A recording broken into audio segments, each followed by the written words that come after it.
you're all staying safe and well. We're going over to Nickelodeon stroke Netflix today for an adventure comedy, family orientated, probably more kid orientated. There's not too much in this for adults unless you really dyed in the wool, but we're going to have a look at Saving Bikini Bottom, the Sandy Cheeks movie. Of course it is.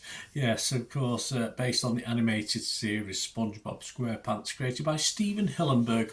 This was directed by Lisa Johnson. It combines CGI with live action, not so much live action, a little bit, and the film stars a series regular voice cast, includes some new characters as well, voiced by Johnny Knoxville, Craig Robinson, Gray DeLille, Isol Oris, Pelino, Matty Card Aropel, and in live and a bit animated in times as well. Wanda Sykes is in this as well. I do like Wanda Sykes, I must admit. So we'll have a look at that, the plot and what people are thinking and what I'm thinking as well. Please, if you are new to the channel, push that subscribe button, push the bell notifications, everything film and TV reviews like this, information vlogs, lots of different things. Great to have you on board. And if you like football, guys, I do support Manchester City, so do vlogs on that on a regular basis. But if you're not interested in that, it doesn't matter. There's loads of film and TV stuff. But if you do know someone who is interested in Manchester City, give them a kick in my direction. I'd be very grateful. We do have memberships for the channel now, which give early access, members only access to film and TV stuff, more aimed at the football because there's quite a lot of library stuff there that doesn't get published for quite a while. But if you want to support the channel by being a member, that's absolutely fantastic. There'll be various members things throughout the coming months and years, so please enjoy. We do have sponsors as well, but I'll have a quick word about them before we go. Let's get on with this film. Yes, the plot follows Sandy and SpongeBob, of course. SpongeBob's always got to be in there, hasn't he? As they venture to Sandy's home state of Texas. I've got to try an accent then, but no, probably not. To save Bikini Bottom from the hands of an evil CEO, of course, played by the character I mentioned a few moments ago. It's the first in a series of SpongeBob character spin-off films. Yeah, a bit like Walking Dead. Yeah, but not as gross and... I won't say no zombies. You'd probably get zombie-like things in SpongeBob anyway, but a similar idea, obviously, to what's been done with lots of different things. But I'm enjoying the Walking Dead spin-offs probably a little bit more than I'm enjoying this spin-off at the moment. As I said, this released on Netflix on August the 2nd. I'm reviewing this on August the 8th, 2024, so a few days later.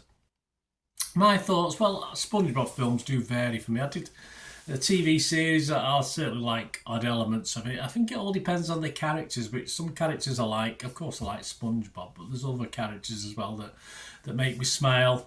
Some other characters that, to be honest with you, as a grown-up, bore me a little bit. And of course it's all on the basis of what takes centre stage. And of course, alongside Spongy himself, we've got old Sandy this time, haven't we? And fans of Sandy Cheeks may enjoy discovering a little bit more about their favourite character, where she's from. But she's not my favourite in reality, so... it's all down to the plot, is it? I did like the plot, simple plot, though the human element for me lacked a little bit of humour. Not a lot made me smile in this, despite Wanda Sykes, who I do like, as I said. But I think she's a little bit wasted in this script. And for me as a grown-up watching, if you watch with your kids, which some of you will have to, if you could take them to the cinema, etc., or if you just watch at home, I mean, I enjoy watching films with the kids, even kids films, but it is lacking a little bit for adult entertainment, this. Certainly 80 minutes for the kids. It will probably fill, kids who are fans of SpongeBob, it'll probably fill 80 minutes in an okay fashion without doing too much damage to the SpongeBob franchise. But unfortunately for adults like me, it does lack a little bit of humour to watch it. But you've always got your phone you can have a sneaky look at, can't you, while you're watching this? So my scores on this, they're not getting great scores. It's not getting a bit of critique, this one. It's not very well liked. But on Rotten Tomatoes, I would be fresh. Metacritic, I'd have to be mixed, though. Couldn't be positive or negative. And for kids, I'm going to give this a watchable score, because it is 6 out of 10. For adults, if I was doing it for me, and I sat there on my own watching this, no score from me. I couldn't give this more than a 5, which is the minimum I give anything. So check on. So please, I can't really do much more than that. 6 out of 10 for the kids, no score for the adults. What are other people thinking? That's what it's not just about me, is it? What I think. Well, Rotten Tomatoes, 4.7 out of 10. Not great, but only 13 critics. So 8 were fresh, but 5 were rotten. But 4.7 out of 10, not too good, considering 62% of the critics at least were positive on it. The Rotten Tomatoes audience, even worse, 1.9. It's not great, is it? Just a 27% approval rating, if you like. And we go over to Internet Movie Database, don't we, before we go? And 1,500 scores and reviews as I'm recording this, and again a quite pathetic, a little bit lower than I thought. I thought it deserves a little bit slightly more than this for an overall film, say aimed at kids. It's just getting a 3.8 out of 10, which is a bit disappointing to say the least. Let me know what you think, guys. Anyway, if you're a big SpongeBob fan, if you're a big SpongeBob fan and Sandy Cheeks fan, let me know what you thought of it. It'd be great to hear your views. And if you do like films and TV like me, or you certainly like films, I've got a little sponsor at the moment, Piat6505. They've got an eBay shop where they sell movie posters mainly from the 1990s and 2000s.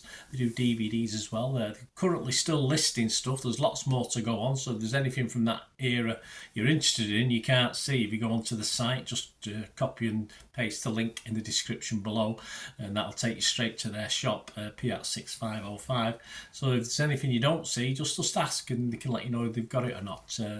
Obviously I've got 2 or 3 up on the wall. I always have up on the wall if you watch my vlogs from the same source. So please have a good look round, and if you do fancy anything, they can make great gifts. Or you can put a frame around these and make great gifts, treat yourself or someone else.